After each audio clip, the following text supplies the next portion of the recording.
Hello student, good morning. आज हम लोग क्लास 7 की सेकंड चैप्टर शुरू करेंगे। इससे पहले हमने भाषा, लिपि और व्याकरण का चैप्टर कंप्लीट कर लिया है और आज हम शुरू करते हैं वर्ण विचार। सबसे पहले तो हम ये देखेंगे कि वर्ण किसे कहते हैं।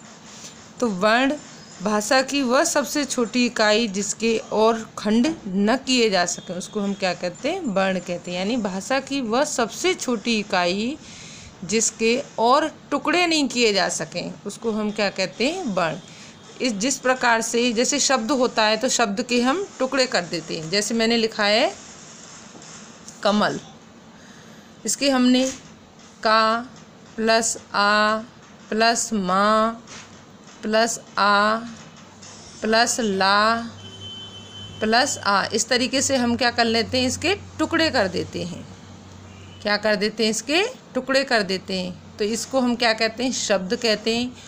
और वर्ण वो होता है जिसके हम और टुकड़े नहीं कर सकते। जैसे ये है का, तो का के हम अब इसको और नहीं तोड़ सकते। तो ऐसे वर्णों, ऐसे उनको क्या कहते हैं, हम ध्वनियों को वर्ण कहते हैं। यानी भाषा की वह सबसे छोटी इकाई जिसके और खंड न किए जा सकें उसको हम क्या कहते हैं, वर्ण कहते हैं। तो इसमें डेफिनेशन, भाषा की सबसे छोटी इकाई वर्ण है। ये वे ध्वनि चिन्ह होते हैं जिनके खंड नहीं होते हैं। देखो ये क्या कह रहा है, इसके खंड नहीं होते, यानी हम इसको और तोड़ नहीं सकते हैं। अब इसकी परिभाषा है, भाषा की सबसे छोटी इकाई जिसके खंड या टुकड़े नहीं किए जा सकते उसे वर्ण कहते हैं। तो ये समझ में आया कि इसके टुकड़े हम किस तरीके से नहीं कर सकते और किसके हम टुकड़े कर सकते। जैसे कमल को हमने उसमें बांट दिया, इसके टुकड़े कर दिए, परंतु ये का है, का और आ, इनके हम उसको और नहीं तोड़ सकते और इनको अलग नहीं कर सकते। तो ये क्या है, हमारे वर्ण है। और कमल क्या है, हमारा शब्द है। वर्णों के योग से शब्दों का निर्माण होता है तथा शब्दों के योग से वाक्य का। वर्ण शब्द का प्रयोग ध्वनि और ध्वनि चिन्हों दोनों के लिए होता है। अब देखो इसने क्या कहा है, वर्ण। सबसे पहले हमारे वर्ण होते हैं आ, ई, उ, ये जो है सारे वर्ण हैं हमारे, का, खा, गा, घा जो भी हैं। इनसे मिला के हम क्या करते हैं, शब्द बनाते हैं। शब्द बनाया, जैसे मैंने कमल बनाया तो इसमें का लिया, माँ और ला, तीनों वर्णों को मिला के मैंने क्या बना दिया, एक शब्द बना दिया। और शब्द के बनते ही इसके एक हमारे माइंड में ध्वनि वो हो गई कि कमल। तो कमल का नाम लेते हमें क्या आ जाएगा, उस कमल के फूल की, मतलब उसका जो दृश्य है, कमल का फूल जो हमें जो देखा है हमने, उसकी छवि हमारे माइंड में आ जाए कि ये है कमल। तो वो क्या है, एक शब्द, मतलब पूरा अर्थ दे रहा है ये हमारे लिए। यानी शब्द किसे कहते हैं हम, शब्द वह है जिससे एक सार्थक ध्वनि या सार्थक शब्द, जिससे सार्थक अर्थ पता होना चाहिए हमें, शब्द जिससे हमें सार्थक पता होना चाहिए। यानी शब्द का अर्थ क्या है, जो वर्ण, जिस वर्णों के मेल से एक ध्वनि तो बनती है, यह शब्द बनता है, परंतु शब्द का ये क्या होना चाहिए, प्रॉपर अर्थ होना चाहिए, उसको हम शब्द कहते हैं। ऐसे नहीं कि हम कुछ भी बना दें वो शब्द हो जाए। शब्द वो नहीं, शब्द वो होता है जो सार्थक होता है। सार्थक का मतलब है उसका कोई मीन्स हो या अर्थ होना चाहिए। तो वर्णों के योग से शब्दों का निर्माण होता है। किसका होता है, यानी वर्ण होंगे तो हमारे पास शब्द बन जाएंगे। और शब्दों से क्या, यानी दो या दो से अधिक शब्द मिला के हम क्या करते हैं, एक वाक्य बनाते हैं। जैसे कमल का फूल बगीचे में उगता है, तो हमने क्या, कमल का फूल एक शब्द बनेगा। इस तरीके से यानी शब्दों के समूह से हमने क्या बना लिया, वाक्य बना लिया। तो आज का जो हमारा चैप्टर है वो केवल क्या है, वर्ण है। तो हमें समझ में आया कि वर्ण किसे कहते हैं। वर्ण वह ध्वनि है जिसके हम और खंड नहीं कर सकते, उसको हम क्या कहते हैं, वर्ण कहते हैं। और वर्णों के समूह से क्या बनता है, शब्द बनता है। और शब्दों के समूह से क्या बनता है, वाक्य बनता है। वर्ण शब्द का प्रयोग ध्वनि और ध्वनि चिन्ह दोनों के लिए होता है। अब देखो वर्णमाला। वर्णमाला क्या होती है, जिसमें जो वर्ण होते हैं, वर्ण कैसे होते हैं, एक क्रम में बने होते हैं, उसको हम क्या कहते हैं, वर्णमाला। जैसे माला जो होती है वो एक, मतलब उसको हम एक क्रम में पोते हैं, उसको हम माला कहते हैं। जैसे फूल हमारे पास रखें तो उसको माला नहीं बोलेंगे, हम फूल बोलेंगे। अगर हमको उसको सुई धागे से एक सीध, उसमें सीध में पो देते हैं तो वो माला बन जाती है।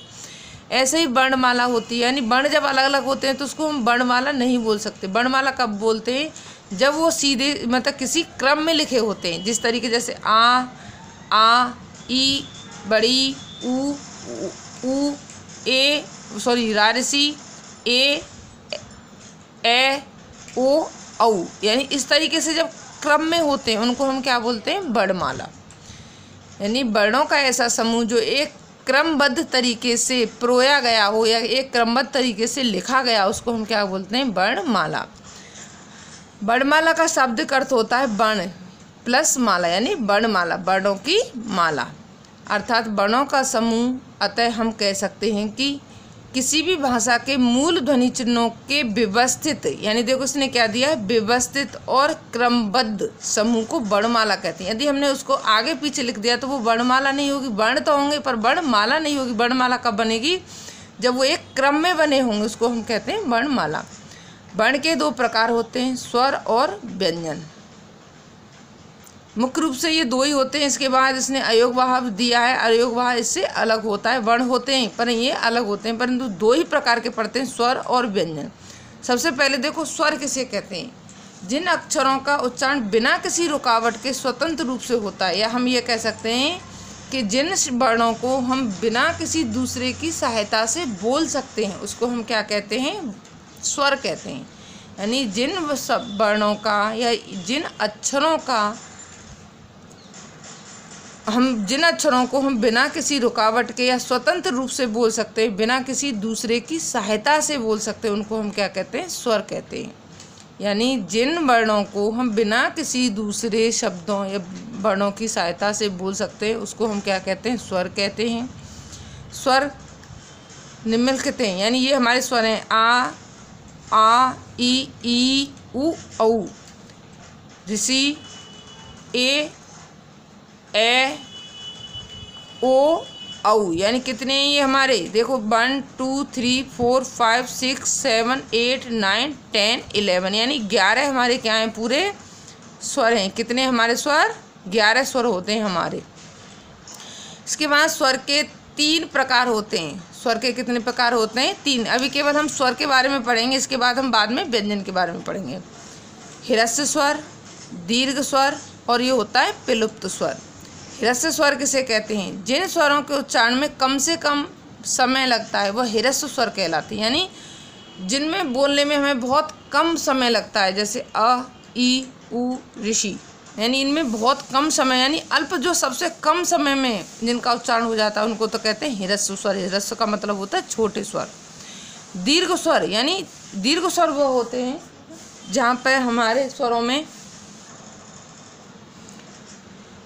दीर्घ स्वर का मतलब होता है कि जो ह्रस्व स्वर से अधिक समय में बोलते हैं। यानी कहने का मतलब है ह्रस्व स्वर होते हैं जिन्हें बोलने में बहुत कम समय लगता है, एक मात्रा का समय लगता है। दीर्घ स्वर होते हैं जिन्हें बोलने में हमें इनसे ह्रस्व स्वर से दुगना स्वर होता है। ह्रस्व स्वर का मतलब होता है लघु स्वर और ये होते हैं दीर्घ यानी बड़े स्वर।